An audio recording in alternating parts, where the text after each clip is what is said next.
Our next guest is a Gender and Assistive Technology researcher at the Global Disability Innovation Hub, who recently earned her Ph.D. in Digital Humanities from King's College in London.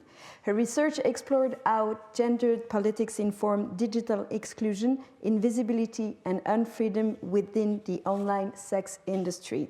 Through co-research techniques, she examined how socioeconomic exploitation and marginalization shapes labor conflict and avenues for technological resistance.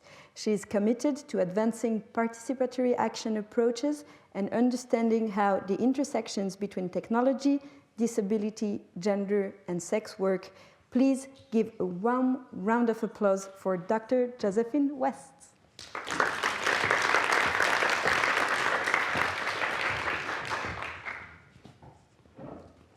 Thank you for introducing me, and bonjour. That's about as far as my French goes, unfortunately.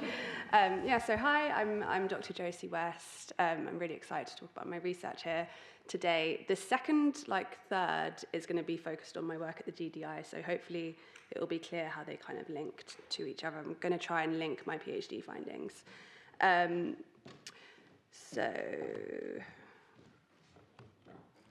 Is that on the screen? Yeah. So my theory was rooted in autonomous Marxism, which was basically a kind of subset of Marxism that wanted to look at technology not just as domination, but also as potential for resistance and autonomy in the kind of workforce. And this led to a very kind of radical theory in the latter half of the 20th century in Italy called workers' inquiry, or operaismo. I think that's how you pronounce it.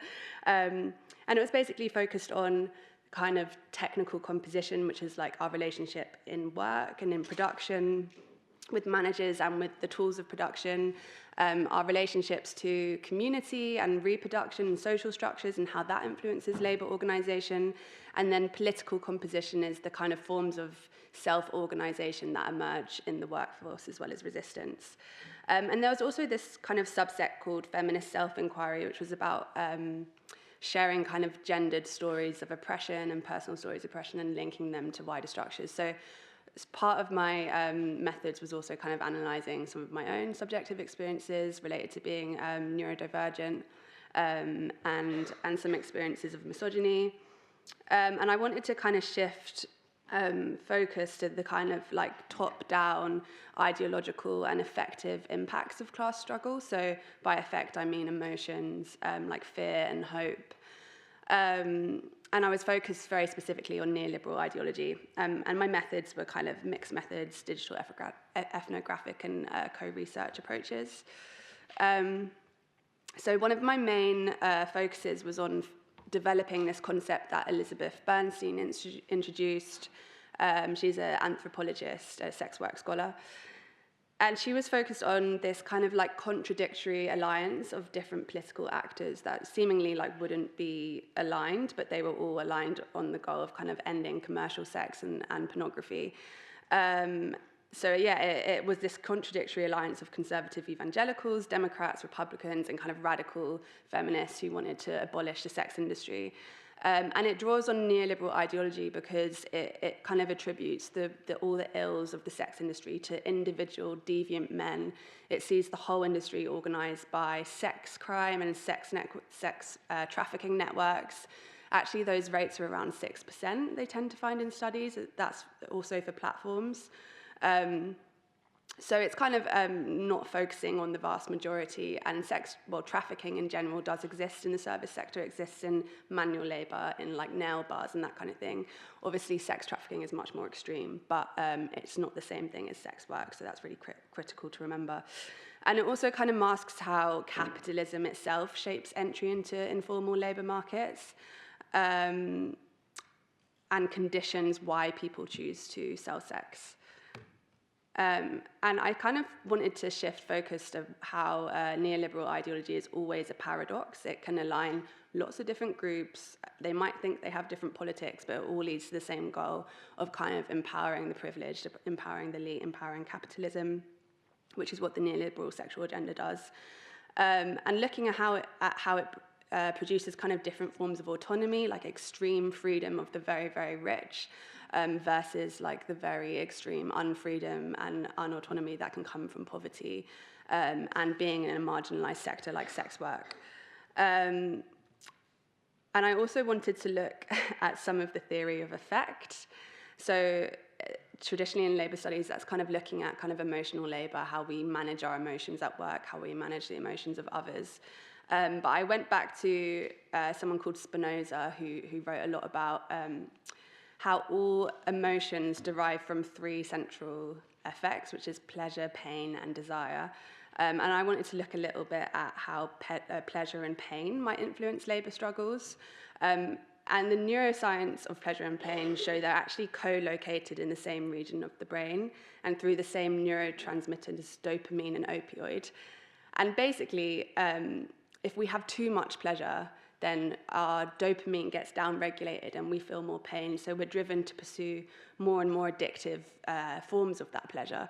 And so I looked a bit at how that could relate to capitalist exploitation and entrepreneurial kind of addiction to keep growing and expanding and taking more and more from the industry that you're kind of in control of. But also how can pain potentially, like effects like fear, produce maybe fear of loss of power within capitalism, but also fear of recognizing the conditions that we exist within and how that might influence labor organization. So I was looking at the individual level of the body as well as like wider class structures. And the way in which I wanted to develop Elizabeth Bernstein's concept of the neoliberal sexual agenda was looking at how there's different subjectivities within that alliance that are very, very specific. And they're not all motivated, although they're all aligned by neoliberalism, they're not all motivated by necessarily the exact same kind of subjective experiences. So this is like a invisibility and gaze theory. Well, invisibility in sex work scholarship is really key because sex workers have to manage their visibility. They want to be visible because they want to attract consumers, but they also want to be invisible from the eyes of the state. So there's all these discourses around kind of like strategic invisibility. And I look back at some of the very like key theorists of gaze and power. So Foucault is an infamous one. His theory of the panopticon, which is that central prison tower in prisons where the inmates couldn't see if there was a guard in the tower, but they could always see that the tower was there. So that would cause kind of forms of self-discipline and internalization of the gaze. And he described the gaze as being kind of everywhere. And then we have like feminists like Mulvey and bell hooks. And Mulvey was a white feminist who kind of introduced the concept of the male gaze as being kind of all cinema being related to the male gaze and objectifying women. But I think this is somewhat simplistic and problematic because it ignores how women can choose to use their sexual autonomy as a way of getting power or profit in ways that they can't without it. And so I looked more at bell hooks' theory of the oppositional gaze. She is an African-American, she's not with us anymore, but she's an African-American scholar who grew up during segregation when she was a child, and she spoke about how being on the margins can actually bring this very like agentic awareness of the politics of race and racism. And I thought it was really relevant to the sex industry because all of my research participants were very, very politically aware and very good at like analyzing their kind of conditions and the system and capitalism. So I thought that they really had developed this kind of oppositional gaze. And then technology and the gaze is also really interesting because there's often these discourses about how algorithms are kind of biased and make mistakes, but so do humans, right? Like we're also all very, very biased. We're also influenced by ideology. And the way that algorithms are trained to see is mirrored almost on the human brain, on seeing and perception, like internal and external forces. And they're trained to see the biases that humans do. So I developed a conception of three gazes within the neoliberal sexual agenda. The paternal gaze filters top down through the political terrain, so the state and all the kind of superstructures within the state. And I argued that it's kind of driven by, first, on the one hand, this kind of thinking that the state's role is to regulate sexual autonomy. And on the other hand, this kind of fear of associating with sex markets and with the decriminalisation approach, because specifically in the UK, they're very fearful of that kind of leading to a loss of power, of supporting this kind of more immoral industry. And in general, it kind of filters top down in sex work through the law, the police and borders, also through welfare sanctions. So in the US, the 2018 Foster-Sester Act was introduced under Trump, and he essentially wanted to make platforms accountable for sex trafficking victims, but he also introduced loads of harmful policies towards women, like limiting access to abortion and sexual health services. And what Foster-Sester did was it attempted to create fines for big tech that hosted trafficking or advertising of trafficking, but it didn't account for how this might impact consensual sex workers, and how, not all sex work is trafficking, again. And what this meant was that platforms began ejecting sex workers blanketly, even online sex workers, which is obviously completely legal in the US, but also globally, because a lot of the major payment processes, fintech companies, social media platforms operate outside of the US. So sex workers were suddenly being ejected from really essential forms of economic participation, and also online communities, and also safer ways of advertising their services, which is very, very key, because without that, it leads to offline violence and risks associated with dangerous clients. So yeah, that's had a huge impact on sex workers' rights, both for online sex workers who purely work online and sex workers who use platforms just to advertise and meet clients. And in the UK, we have a very harsh welfare system, and have done progressively, but mostly since the 2009 crisis, the financial crisis, and then COVID-19. They've introduced a lot of harmful welfare policies, which makes it harder for disabled people to access benefits and people who are living in poverty to access benefits. And there's also been a Trade Union Act in 2016, which limited the power of trade unions as well. So these are very key conditions that influence why people go into sex work. There's lots of intersecting reasons, but the state not providing adequate reproductive care is a major reason, both for disabled people and people with childcare needs as well. The police are kind of the force that ensures that obviously people comply with criminalisation. So there can be a tendency to blame individuals for choosing to go into sex when they experience violence. There can be housing evictions, threats to remove children, even for just online sex workers. And at the border, there are what I call these databases of difference arising because of the expansive power that new technologies provide the state, not just within the state to keep their eyes or the gaze on sex workers, but also across borders. So people are traveling to America, for instance, and finding themselves ejected from the border, even online sex workers, because it's associating their face with their online profile. So you can see how there are some very, very harmful ways in which the paternal gaze is being kind of, I guess, used to surveil. And here are some examples from my participants around their interactions with police. So the first person, she began camming when she was a teenager, and one of her friends, they had an argument, and her friend decided to go to the police and say that she was camming, and she was arrested on child trafficking charges. So she was essentially arrested for trafficking herself. Then they also took her parents to the police station and showed all of her naked images to the police, so they really shamed her. And then for an entire year, she had to wait and find out if she would go to prison for child trafficking. So again, there's this very confused distinction between trafficking and sex work, and also blaming sex workers she was actually groomed into camming, and her perpetrator, there was no action, there was no investigation into him. She was just purely blamed.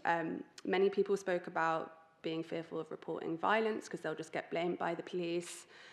For example, it can be a common threat for migrant sex workers who don't have citizenship status. If they go to the police, if they've been raped, they will just be arrested rather than focus on helping them. Yeah, so I focused a little bit on how these neoliberal policies kind of filter top-down into wage suppression, wealth inequality, and a good example of how the crisis state is used to kind of empower capitalism is the pandemic, when OnlyFans grew from 20 million to 120 million users. So essentially, OnlyFans got way more profitable, but also workers' wages got depressed because there was far more competition and no attempts to use that excessive kind of profits for welfare protections and for raising wages. So yeah, it can be really problematic. And I wanted to give some examples now of this oppositional gaze that I was talking about. So many of pretty much all of them were disabled, either neurodivergent, had a physical disability, or some kind of autoimmune condition that basically meant, or mental health condition that meant that a kind of 9-to-5 job was completely untenable. Working 5 days a week was completely untenable. And they had this really amazing awareness of analysing those conditions. So one of them said, Sasha, she had a brain tumour, which gave her kind of a lot of anxiety and depression, but also inability to concentrate for long periods of time. And she said, it's that gig economy, self-employed mindset of like, you only have yourself to blame, and it's a cycle of guilt. She just said, I stopped working because I couldn't cope anymore. Max, who is non-binary, said, and they have schizophrenia and fibromyalgia, which is an autoimmune condition. They said it's a culmination of intersections that no one can seem to take apart. We're not the only community or industry that has problems systemically, but we're the only one that seems to be the most victimized. And then these participants talk a bit about, again, being neurodiverse, being disabled. One of my participants spoke about how when she was working in a supermarket, it was like slave labor, and how camming is like a haven for them because they only have to work 2 days a week, and they can make enough money from working 2 days a week to survive, essentially. One of them Max explained that they would have been dead or homeless if they hadn't have gone into sex work because they just couldn't manage a 9-to-5. They weren't getting adequate support from the welfare system. Dylan talks about being autistic, and when they can't speak and they have to be nonverbal, they can use sex work to just talk on the chat, or they'll just play music, or they'll just perform, and it allows them to be neurodivergent but will still be creative at the same time. And then Jason Domino, he's quite a big sex workers' rights activist in the UK. He was an ex-online union rep for the union that I engaged with. And he said almost all sex workers are neurodiverse or disabled. A vast majority of us have ADHD. Whoops. So there's this he kind of reflects here on the pleasure-pain center here. He says there's flexible hours and there's always enough danger or enough risk or reward coming from it, and it can't really be taken out of our hands. So I thought that was interesting as well. So then we looked at the carceral gaze. So Elizabeth Bernstein identified this kind of carceral feminism that was arising within this neoliberal sexual agenda. And this has been happening for quite some time historically. During the Protestant Reformation, there was a shift to regulating sex work and criminalising it more. And then in the Victorian era in the UK, there was this focus on fear of slavery and sex workers as slaves, and kind of like taking them back into society and getting them to work in normal jobs. But actually, sex work was often about working outside of capitalist markets. At that time, obviously, there weren't very many opportunities for women specifically. You know, you could work as a nanny or as a cleaner or as a cook, or you could marry. sex work was a way of being independent from those systems. And there's a lot of moral panic around fears around sex. So that's like a really key concept. And I wanted to look at, why feminists might be so sort of against the industry. And I think it really comes from fear of the patriarchy and fear of it's kind of our own experiences of violence, fear of the long, long history of gender depression that has existed and is very real. Obviously, there is lots of violence in the world, but it's harmful to view all consumers of sex as violent. It's not true. There are violent consumers, but that is because of how unregulated the industry is, how informal it is, how unrespected it is. And actually, carceral feminists that focus constantly on the negatives, they actually make it more violent because they ensure that it remains criminalized. Especially in the UK, we have the Nordic model, so buyers of sex are criminalized, but workers can sell sex, but it's just de facto criminalization, essentially.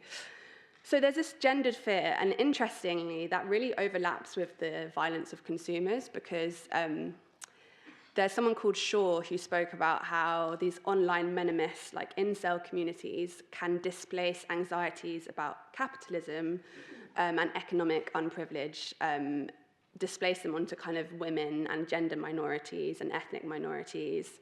So instead of saying, the system is what causes me to be exploited, they say, woke feminists or gender minorities are taking all my resources. And it's kind of similar to the carceral gaze of feminists, because they're just displacing all the blame onto individual deviant men.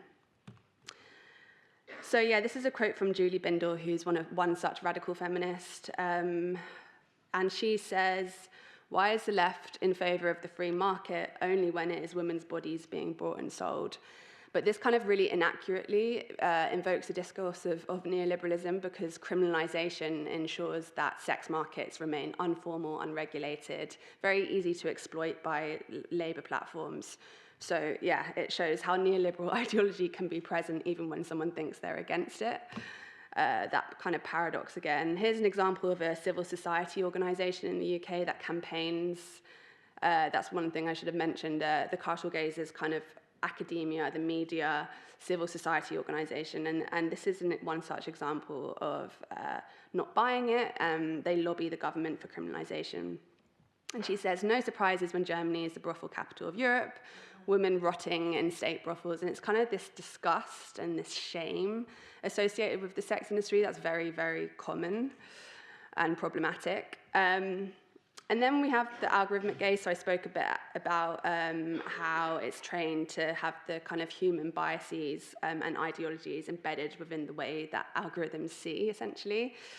So after the legislation came in to criminalize online sex workers and full-service sex workers, essentially social media and fintech have to monitor and regulate and cut sex workers from platforms. So while the state is saying, oh, we're actually developing regulatory powers, what this actually does is just empowers platforms to have more kind of undemocratic power to erase people from their systems or erase the data bodies. So this leads to kind of data violence because, as I explained, it can lead to harmful material violence as well. So yeah, so I speak a bit about how that goes across fintech, social media, and then because they're cut out from social media and fintech, they then have to rely on adult services platforms to receive a wage. And that's harmful because they're very, very exploitative. They take a huge cut from wages. They have no concern over worker safety and well-being, and directing their kind of vast profits towards protecting the industry. So it's not all bad. I also looked at the kind of autonomy that sex workers show online, the way that they manipulate algorithms through hashtags and content manipulation to get around the surveillance they experience. So like on social media, that might include changing the way they write words so the algorithm doesn't pick up that they're talking about sex work. They have all these strategies on adult services around increasing their visibility. They're not allowed to reuse the same photo twice on adult services platforms, so they tend to edit photos so it looks like it's a different photo, but it's actually not. And then a major thing they do as well is kind of sabotage payment systems. So they try as much as they can to take their labour off adult services platforms and onto a platform like WhatsApp or Instagram or Skype, where they can sell their service, or Zoom, where they can sell their services without the massive cut that adult services platforms take. So yeah. These are some examples of increasing visibility that I found. So the ways in which the oppositional gaze fights back against their invisibility. Like one cool one is downloading software programs like SplitCam. So that essentially means that they can cam to multiple platforms at the exact same time, so they can get all the tipping at the same time. So that's a good way of raising their visibility. But then they also find ways to reuse content and get eyes onto their work.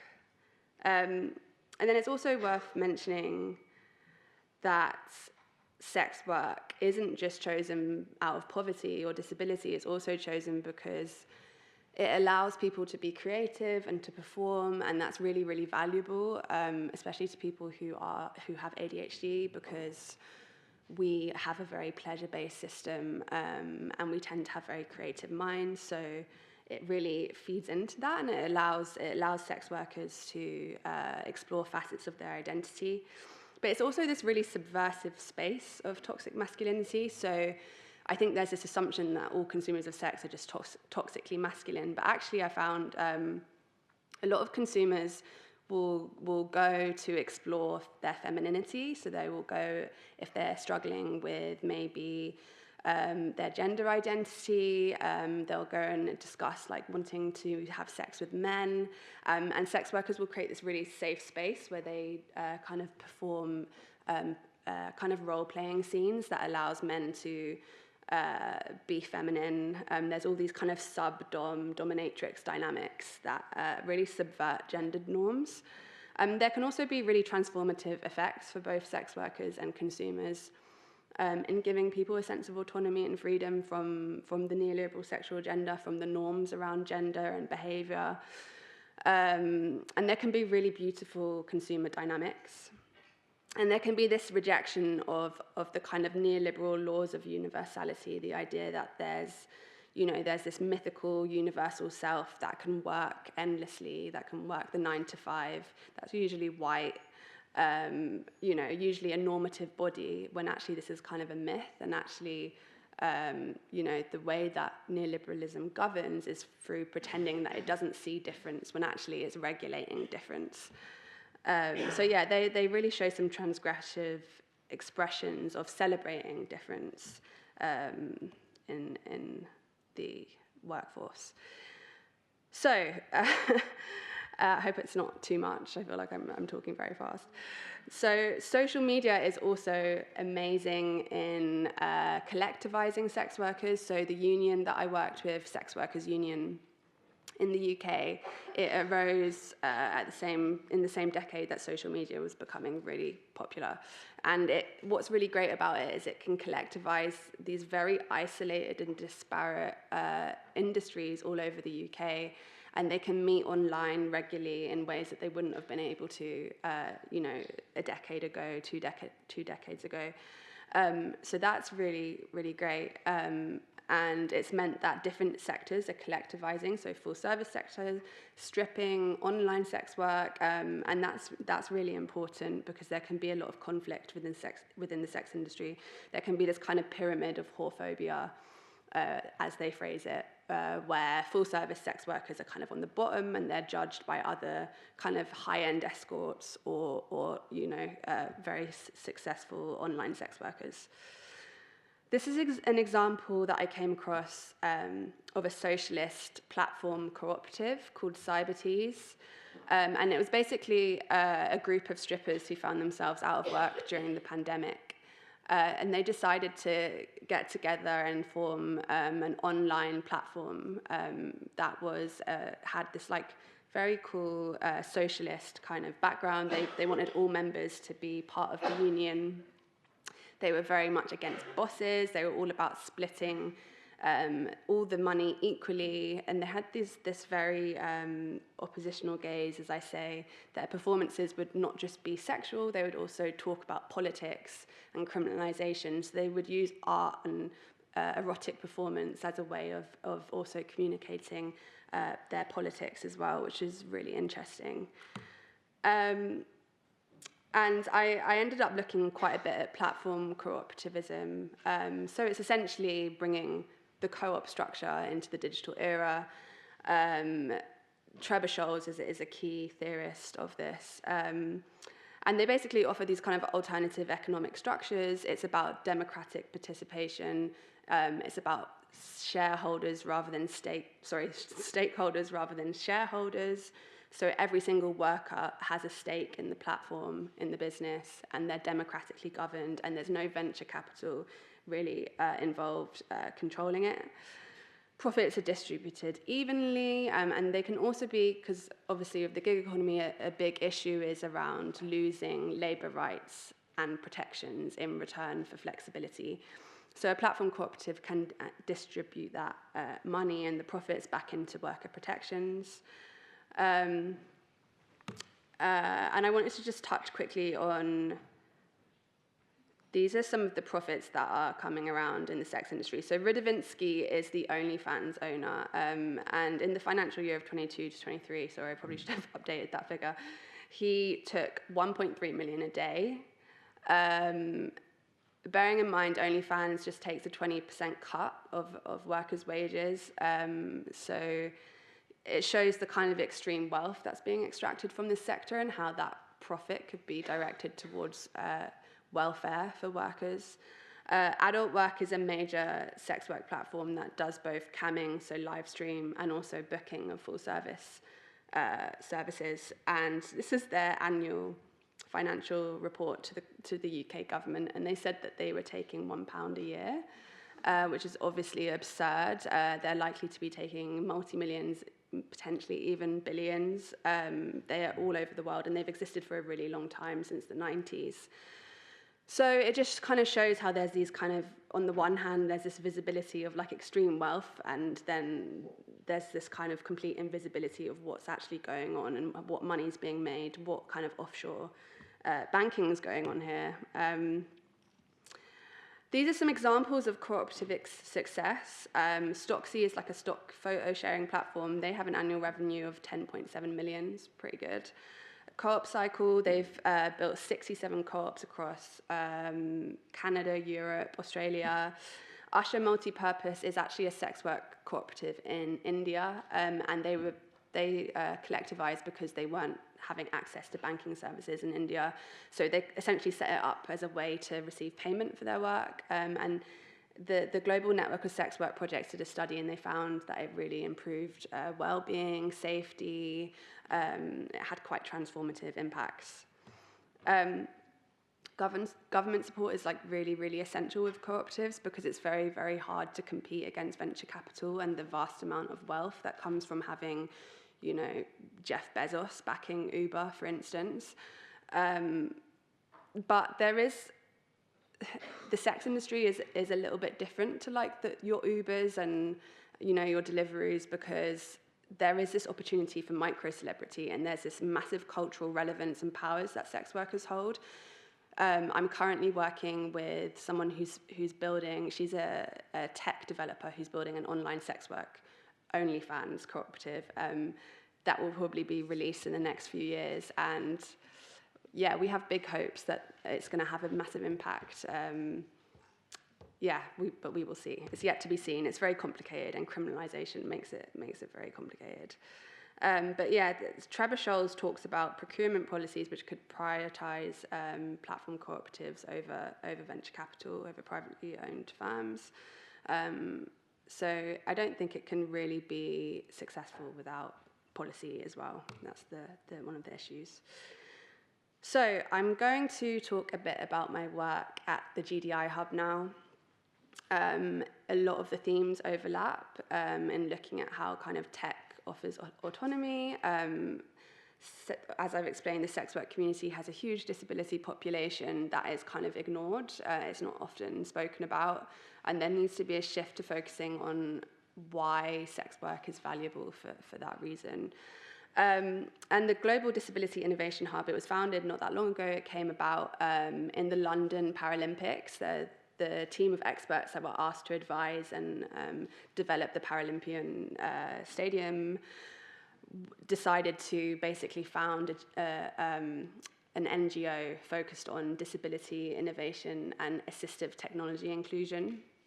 And now they've really expanded a lot. They're based at University College London, and they collaborate with the World Health Organization. They've expanded over many, many countries, and they're really bringing inclusion and participation and assistive technology into the forefront. So assistive technology is essentially both product and all the related services related to it. So that could be like hearing aids, wheelchairs, the typical things you think of, prostheses as well, but it can also be things like apps and mobile phone technologies that help people with cognitive disabilities to manage their time, but also the gig economy could be considered a kind of assistive technology because it does provide access to labour markets for people who otherwise would really, really struggle with work. So it's useful to think of it in that way and to think about how we can make flexible business models that also have labour protections as well. And this is a paper by two of the founders, Victoria Austin and Kathy Holloway, where it's called AT for What. I would recommend you read it. And they talk about this capabilities approach. So instead of thinking that disabled people are incapable, focusing on how impairment plus access to resources plus built environment is actually what creates disability. It's not just the individual. It's also massively about policy and the structures around us. And they have this, they kind of developed this disability justice framework that hadn't really been very clear before or concise. And they talk about recognition, redistribution, and representation. And here's a quote from them. They say, if AT is a mechanism to achieve broader social justice, this must be determined by those who experience the harshest effects of inaction. For in their wisdom lies the answers to what constitutes disability innovation for a fairer world. Ironically, this type of participation will only be possible with AT access. And then within the GDI Hub, there's this Gender and Assistive Technology work stream that I've been hired to work on, and the lead of that is Dr. Delisha Patel. And before I got there, they'd done this massive scoping review of gender and assistive technology because there was quite a big research gap in understanding kind of, you know, what are the differences in gender and experiences of assistive technology. And their main research question was, what are the barriers and facilitators of access and use of AT, as well as factors influencing satisfaction, abandonment, adoption, and others among women and girls, and also other gender minorities. Please don't take any photos of this because it's for a report that's coming out that hasn't been published yet. But yeah, so they focus on the World Health Organization framework for assistive technology. So it's the 5 Ps, and it's provision, policy, people, products, personnel. And here are some of the research findings of these 5 key areas of assistive technologies. They can actually be broader than this, but this is quite a good way of focusing in on them. So some of the research findings with provision and gender was lack of privacy and fitting, specifically for women, disregard for patient autonomy, power dynamics, and distress during examinations. Policy, there's a massive need to increase resources and finance related to assistive technologies. That's not just the built environment, but also the innovation around AT, because it can really be transformative for improving autonomy. There can be very bad self-stigma that's very, very pervasive, and that's why sex workers experience this double stigmatization of being both sex workers and also often disabled. That can influence kind of self-image. yeah, and I'm just going to move on to the next slide. So they also discovered tensions between visibility and invisibility in this massive gender and AT review. So on the one hand, assistive technologies can increase autonomy and participation in kind of all spheres of life, but at the same time, sometimes they can signal disability, right? So specifically women were more concerned around violence of their disability being more visible. So there's a need for more research into the gendered patterns of violence related to assistive technologies and the kind of signaling, which they refer to this demarcation of difference. There can be an erasure and dismissal of women. So disabled women can find that they are often approached to be helped or touched unwantedly. People think that they need kind of, they don't have any autonomy. It's kind of ridiculous. And then there can be forms of data violence that are very similar to the data violence that sex workers experience. As we develop AI to help the disability community and new assistive technologies, there's also greater databases of disability that the state and the economy can use to monitor disabled individuals. One good example of this is, well, not good, bad example, is during the pandemic in the UK. This autistic individual was hospitalized for being very severely unwell, and there was a no resuscitate note put on his health form. That wasn't his choice. They just made that decision presumably because they thought this person is less valuable than others, and that happened with other forms of disability. So there are these complications between data and physical violence that sex workers also experience. So if you imagine how oppressed sex workers are in that they experience this kind of violence and then also the violence of being a sex worker, it's very concerning. Some of the implications are co-production at every level of the process of the 5 Ps. So there needs to be participatory action in policy, in development of assistive tech, in provision. They need to be listening to the community always. That is where the knowledge bottom up always is. And so that's a big focus in getting them involved in design and development and testing.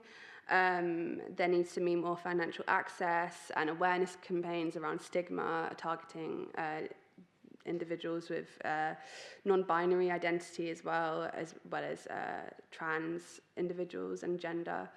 There's a huge return on investment in governments and policy investing in assistive technologies, but it's not just about quantifying the kind of economic benefits, it's also about reduction of stigma, social participation.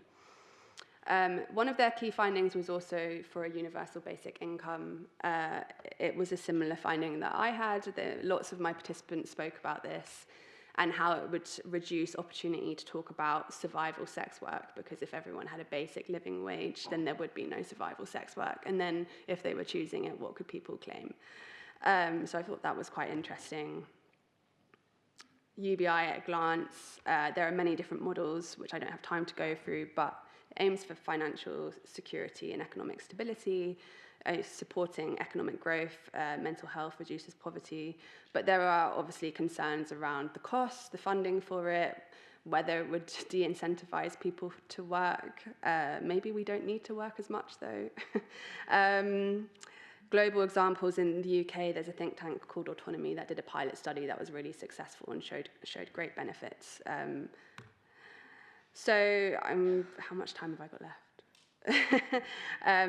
So just quickly, the GDI isn't just about developing research about inclusion, it's also looking to incubate assistive technology businesses.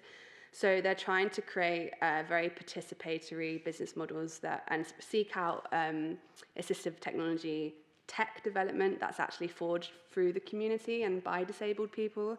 And they're creating a whole hub for innovation and acceleration there, which is really, really exciting. So they're trying to provide opportunities to scale, but also ensure that these business models are ethical and it's not just about venture capital. So in sum, need for greater awareness, need for more flexible business models, and need for participatory research and action at every level of the research process, in policy, in tech development. Yeah, I think I'll stop there because I think I've gone over. But thank you so much for having me.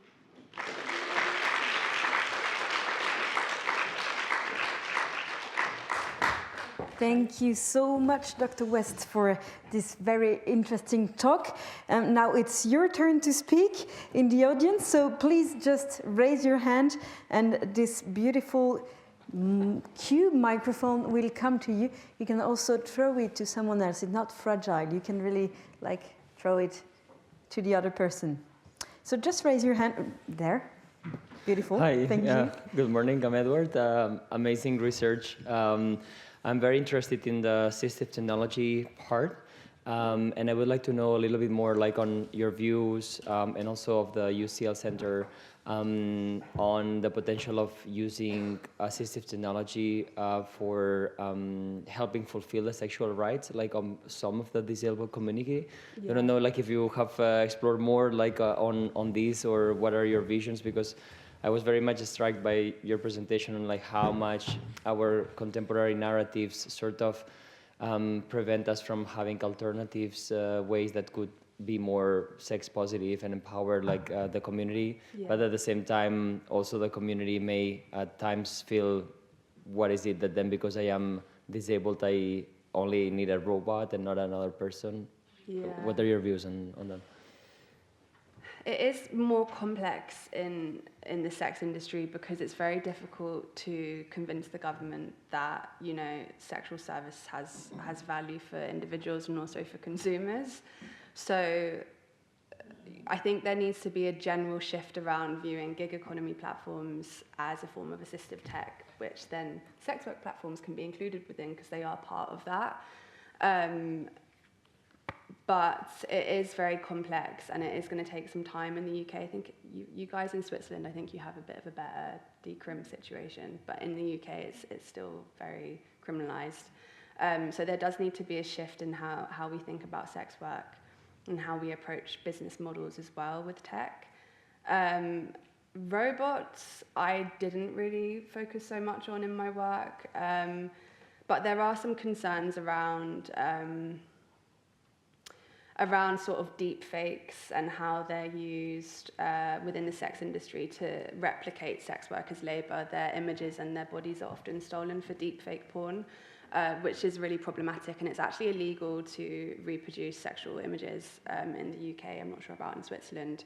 It's actually illegal, revenge porn and image-based violence and deep fake pornography. So there are some concerns around AI on stealing jobs, I guess, but I guess we have to always look at it with nuance and think about how, it can also reduce labour time. But yeah, I would be concerned about sex robots taking sex workers' jobs, I guess. I hope that's answered that question. Sorry, I will. Thank you. So thank you for this powerful presentation. It was very interesting. I used to work in a non-profit that did health prevention of sex workers here in Switzerland. And here the struggle was, we are a regulatory country, so sex work is illegal, and we have sex work associations and things like this. But it was very much due to sex workers' organizations.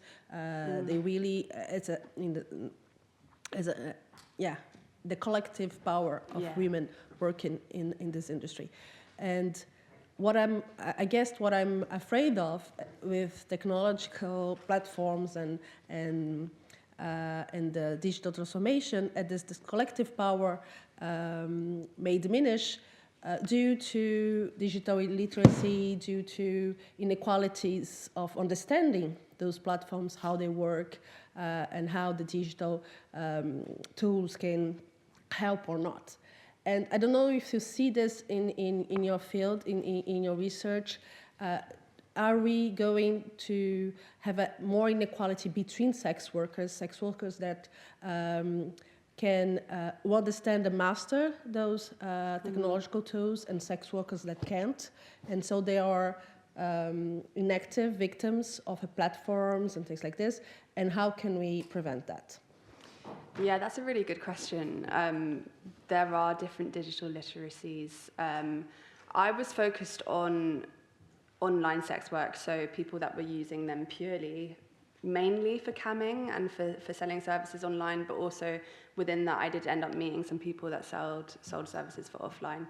Generally, within my kind of population that I spoke to, they were very technologically aware. You know, their work is about using technology and learning how to manipulate it and use it for their own benefit. Actually, sex work, the technologies for like YouTube really came from the sex work community. They really built up a lot of these industries, and then they're really erased from how they contributed to them. But obviously, you know, with in different countries and with poverty and global inequities in relation to access to technologies, that may well be different. Although I did read a study that said people can have phones and not have access to food. So it is interesting how technology is becoming kind of this essential kind of means of subsistence. And I think generally people are pretty aware, but when it comes to, you know, the very, very vulnerable people, we need to have platforms that are more ethical, that are looking out for workers over consumers, because currently that's just not at all a priority. Which is why I've been advocating for platform cooperativism, worker-owned, because like you say, there are these amazing communities of self-organization within the sex work community. They've had to organize for so long, for so many centuries, and they are really good at getting their voice heard despite the kind of extensive stigma. So I'm hoping that we're going to see a shift towards worker-owned platforms that are ethical, but there's a bit of an uphill battle there. Thank you for the question. Hello, thank you for the presentation. I think I have your PowerPoint in pictures. I can reproduce it anytime. Thank you so much. I didn't have any questions, but it's just building on what you asked. I think one of the risks we have today, we have it already, is that men, mostly men, are actually taking the jobs of online sex workers because they're creating AI avatars that look beautiful and perfect, that are responding to beauty standards that nobody can actually live to the expectations of, like perfect bodies, perfect speech, chatbots replying with exact answers that a man wants to hear. Yeah. So I think one really good risk is that they're even going to be losing that job, which was the last resource already. Yeah. So we are facing the polar bear standing on an iceberg and losing that as well. So we are really bad, I think. And the ethical platforms for sex workers, I don't think is something we can dream of collectively today, because it's going worse, actually. I think the tendency is going a little bit worse. So I think it's not even how we handle AI, is that most developers are men, and they're already doing it. Yeah, precisely. So, so it's not a question, it's like what are we going to do? I get it's not even a question, it's just, I don't know. I get the concern. There needs to be laws that protect against these things, which are obviously very difficult to have in a stigmatized sector.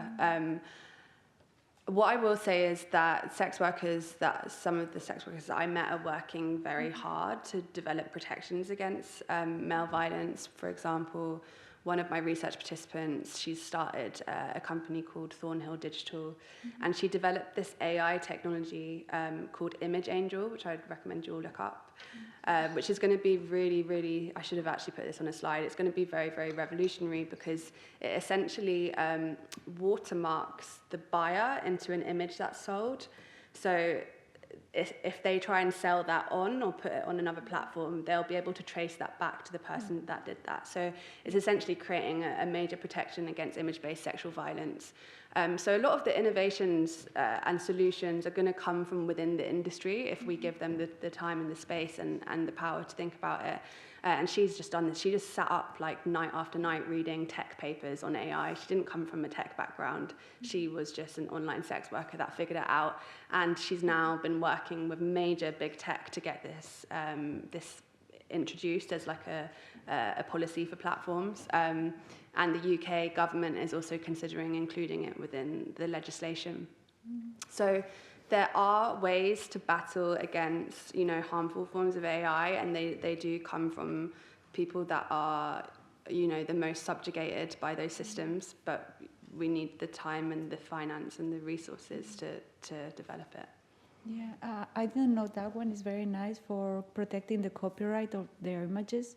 But what I was raising is that we have developers creating a completely avatars that are not real and just selling that as sex workers. So it's really. But the image angel could prevent that as well, because it's selling the images of sex workers. Oh, are you saying just a fake? No, they're creating fake avatars avatar, that look perfect, like top models or. One thing I would say fake. about that is. Yeah.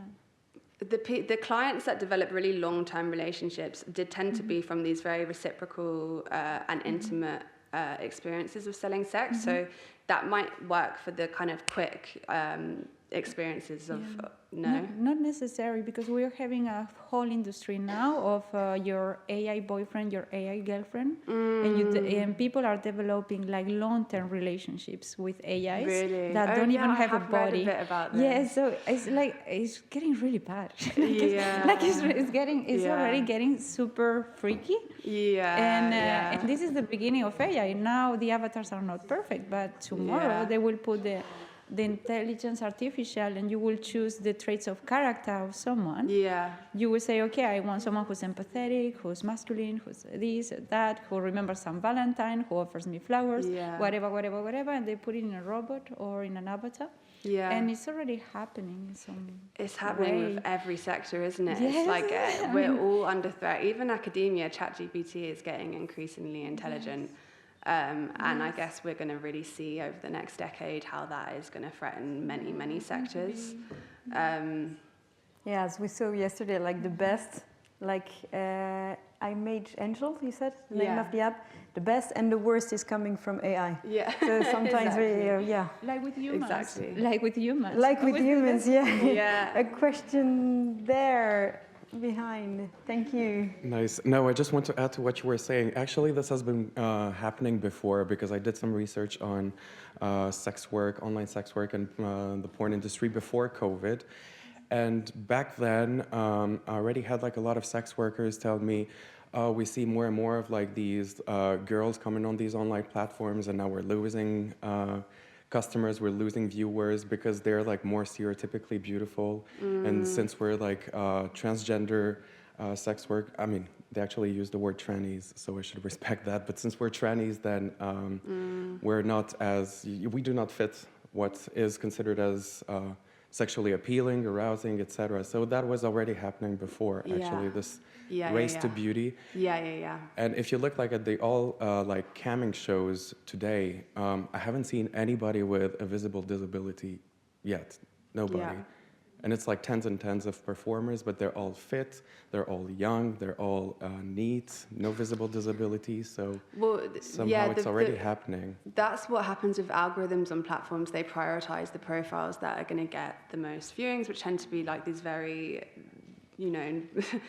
gendered beauty norms around what is beautiful. So that happens anyway, like you say, of the sex industry. But what's interesting is that there are also these subversive spaces for celebrating different bodies. The majority of sex workers don't fit into that 10%. The ones that get the most attention, the majority is that 90% that are not in that top ranking list. So there does need to be a big focus on that part of it. And there can be these kind of mythical narratives of, sex workers online earning millions of pounds, and that does happen, but it's rare. Like, it's really, really rare. It's sort of exploring both of those elements and thinking about how sex workers resist those beauty norms as well, especially around transphobia, racism. It's really interesting how they develop resistance to that. You want the microphone? Maybe we're gonna take one last question just here. Oh, there. No. No, I was just thinking, no, I'm just a chatty box. I'm sorry. We're not in a bar. Sorry. I'm just thinking that it's healthy because when you have capitalism, you have competition. So somehow it means that we're normalizing the sex working thing. If there's competition at that point, it's actually healthy in a liberal way. So yeah, that's another paradox right there. Ooh. She's ready for it. Go! Whoa! Oh my God! Almost. Presque. J'étais presque. So thank you for everything you have shown and said and everything you're working on. I want just to give some information also for our audience, because in Switzerland we have a Ph.D. candidate that is working on the regulatory framework for sex work with a comparative statement between several countries. And I think it's great to have such research. And also what she mentioned last week at the Gender and Law conference was that there is one statement at the European Commission. It was on the 14th September 2023. I just had a look into this.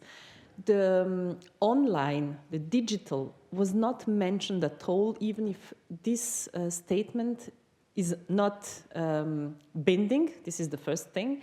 And the other, it's that they didn't mention the digital, not at all. And this this interdisciplinary thing is not going there where decisions are made and where the policies are also being developed. But we have some kind of new things. The Belgian law in December last year, 2024, just made a new regulation to say that sex work that came in the labor law. And this is kind of new thing, what gives a new framework and some minimum guarantees for this work. Amazing. But this is, and the implication, because in Belgium and European Commission, it's at the same place. And on the other hand, when the general politics are speaking about these things, they do not take some clear measures. So my question was, how can we make it or ensure that at these levels, they combine these two topics, digital and sex work? Do you have one idea? Oh, so it was that. I think that governments and the EU, they're so slow to understand technology. They're always 10 steps behind, and it's really difficult. I think the main way is through advocacy, through raising sex worker voices, raising unions, raising other organizations that advocate, through academic research that makes recommendations for policy. The media needs to pay more attention, not just to these extreme narratives of poverty and extreme wealth. There needs to be more focus on the kind of nuance and complexities within the industry. It takes just a massive bottom-up struggle of the cultural kind of domain. All the things that need to happen that don't happen. But yeah, I think the more and more people that research these topics, the more we can get the message out, the more there'll be understanding within policy, but it's slow. And unfortunately, they're always 10 steps behind the big tech. It's just always the way. I don't know if that answered your question. Thanks again, Thank Dr. you. West. On peut l'applaudir très fort. Thank you so much.